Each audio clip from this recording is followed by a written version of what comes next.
Yasmin Curdy at Michelle Madrigal hindi raw nagpapansinan tuwing nagkikita. Dahil kaya pareho silang naling kay JC De Vera. Thank you. Di ikaw si Jessie. Salamat, pare.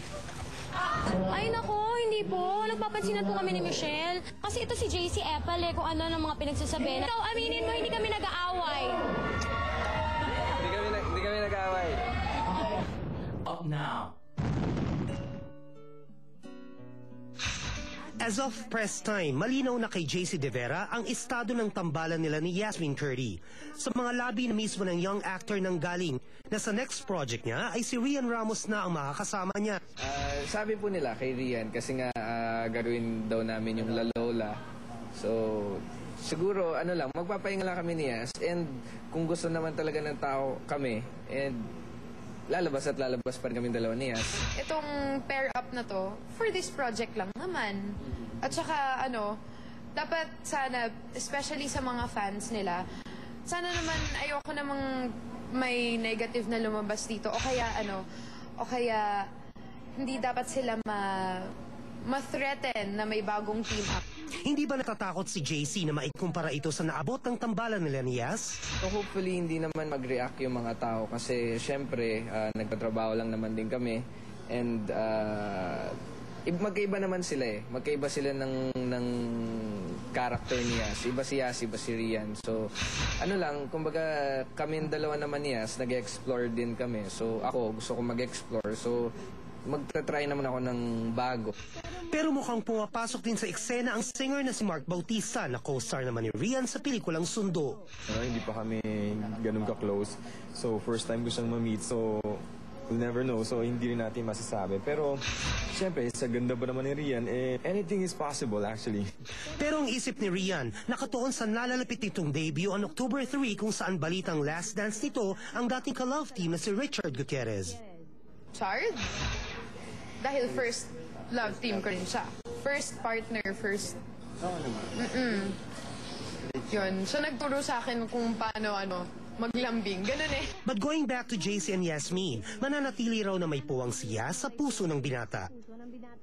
At actually, very thankful ako na malaki yung naitulong sa akin ni Yas. Nung ginagawa namin yung mga shows namin sa panghapon hanggang sa babangon ako, dudurugin kita, nandiyan siya sa tabi ko. Pero hindi ikinatuwa ni Yasmin ang paglabas ng isyong may iringan sa pagitan nila ng rumored ex-girlfriend ni JC na si Michelle Madrigal. Hindi kami nag-aaway ni Michelle. Wala namang away kasi. Wala namang kailangan pag-awayan. Maraming nachichismis sa kanya kasi galit daw siya kay ganto. Kumaga nagsiselos daw siya kay ganto. Well, hindi ko rin mapigilan kasi hindi naman ako yung nagsasabi na hindi naman po nanggaling sa akin. Kung ano po meron sila or something, wala nang pong kinalaman. Buhay na po nila yon, business nila yon. Wala naman po kami relasyon, wala naman po kami inamin, di ba? Wala naman pong anything. Kaya bahala sila, it's their life. Siyempre, usap-usapan, akala nila ako yung nagsasabi Akala nila ako yung sa akin nagmumula yung kwento Ayoko na lang po lumaki pa yung issue. Dahil wala naman pong, walang kwenta yung issue na away-away, hindi pansin nakachipan, diba? Meron ka rin konting. Paano naramdaman kay Yasmin? Meron po. Meron talaga. Kasi syempre sa 1 year na pinagsamahan namin, halos everyday kami magkasama. Parang sobrang nakilala na namin yung isa't isa. So mahirap itanggi na wala talagang naramdaman kami para sa isa't isa. Mga kaibigan, samantala, kasama natin si Yasmin Curdy at si JC De Vera para imbitahan kayo sa Loving You. Yasmin, JC? Hello po. Magandang hapon po. Sige, fire. Iniimbitahan po namin kayong lahat na manood po kayo ng Loving You. Sa August 20 na po yan ang showing ng Loving You. Starring, Chris Bernal, Aljur Abre, Nika. Yan, kasama po namin dito si John Pratt, si Era Madrigal, si Polo, si Miss Jean Garcia, si John Lapu, si Harry Niemann, tsaka si Andrea Torres po. At syempre, directed by Don Quaresma. Tapos, para makahanap po kayo ng mga informations, pwede rin po kayo mag-visit sa site na to, www.regalmultimedia.net/lovingyou. Tapos, small show po, mamaya po, Nasa SM Valenzuela po kami. At next Saturday naman po, nasa SM Bikutan kami. So, sana po dalawin nyo naman kami doon. Tapos, ang premiere night po namin is on August 17. Cinema August 6. 17. Bali, ang show Mega po Mall. niya is August 20. 20, okay. Oh, yan na naman yung mga mole show na yan. Abangan nyo yung mole show Mole ni show. LT, ni Nora Honor, ni Marian de la Riva. Oh, mga palabas po ng Nunal yan. Teka, isang question na lang bago kayo magpaalam. No? Napabalitang huling tambalan nyo na ito tapos ipapartner kayo sa iba't ibang artista. Anong katotohanan nito, JC? Ay, mga boss na sunod.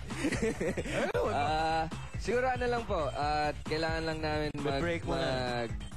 mag-grow. Ayan, para syempre kailangan din namin mag-explore sa iba't ibang trabaho. So, At ikaw, Yasmin, napabalitang nag-aaral sumayaw. Sa Douglas? Hindi, dahil tinuturuan ka raw ni Lolit para mag-perform sa mga malalaking party. Ay, hindi po. Ang galing-galing. Ay, salamat po kay Tita Bambi Fuentes po. Salamat po talaga sa pag-makeup sa akin kahapon. Ang ganda po ng makeup. Nanalo po ang best costume. Okay, mga kaibigan. Dr. Vicky Bello, thank you po. Ang ganda po ng party. Ang galing nung Tita Von. Tama na. Itong batang to, maingay Forever din. Flawless po. Salamat po.